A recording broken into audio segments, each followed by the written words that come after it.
పేదలు సంపన్నులు అనే తేడా లేకుండా హైడ్రా ముందుకు సాగుతోంది. తాజాగా కావూరి హిల్స్ లోకి హైడ్రా ఎంట్రీ ఇచ్చింది. పార్కు స్థలంలో నిర్మించిన స్పోర్ట్స్ అకాడమీ షెడ్లను అధికారులు నేలమట్టం చేశారు. మరోవైపు సంగారెడ్డి జిల్లా పటాన్ చెరువు అమీన్పూర్ పరిధిలోని మున్సిపాలిటీ పరిధిలో అధికారులు పర్యటించారు.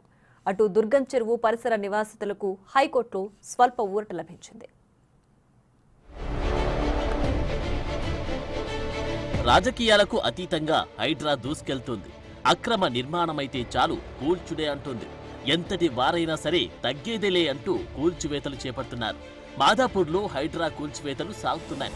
కావూరి హిల్స్ పార్క్ స్థలంలో వెలిసిన అక్రమ షెడ్లను హైడ్రా సిబ్బంది కూల్చేశారు. పార్కులో ఉన్న స్పోర్ట్స్ అకాడమీపై కావూరి హిల్స్ అసోసియేషన్ ఫిర్యాదులు చేయడంతో హైడ్రా రంగంలోకి దిగింది. స్పోర్ట్స్ అకాడమీ నిర్మాణాలను తొలగించింది. ఆ ప్రాంతం వద్ద కావూరి హిల్స్ పార్క్ అని బోర్డు ఏర్పాటు చేశారు.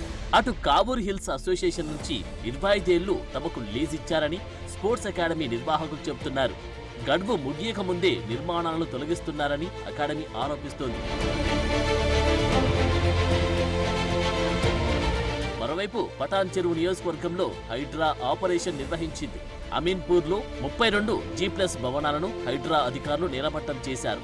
అనంతరం ప్రభుత్వ భూమిలో నిర్మాణాలను కూల్చేశామని ప్రకటించారు.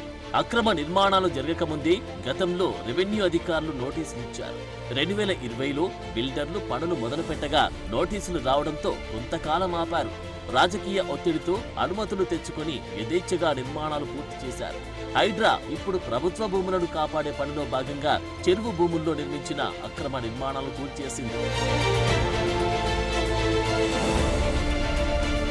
రంగారెడ్డి జిల్లా ఇబ్రహీంపట్నం పెద్ద చెరువు, ఉప్పరిగూడ, పోచారం ఏరియాలోని అక్రమ నిర్మాణాలను హైడ్రా అధికారులు పరిశీలించారు. నిర్మాణాలను కూల్చేయకముందే యజమానులు సరైన నిర్ణయం తీసుకోవాలని సూచిస్తున్నారు. హైడ్రాకు చట్టబద్ధత కల్పిస్తుండటంతో ఇక తగ్గేదేలే అంటూ హైడ్రా విరుచుకుపడుతోంది. ఆక్రమణలదారుల గుండెల్లో గుబులు పుట్టిస్తోంది. మరోవైపు దుర్గం చెరువు పరిసర నివాసితులకు హైకోర్టులో స్వల్ప ఊరట లభించింది.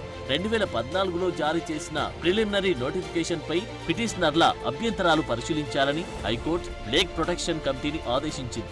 6 వారాల్లోపు ఫైనల్ నోటిఫికేషన్ ఇవ్వాలని డెడ్ లైన్ పెట్టింది. చెరువు భూముల్లో కూల్చివేతలపై ఇటీవల నోటీసులు అందడంతో వారంతా కోర్టును ఆశ్రయించారు.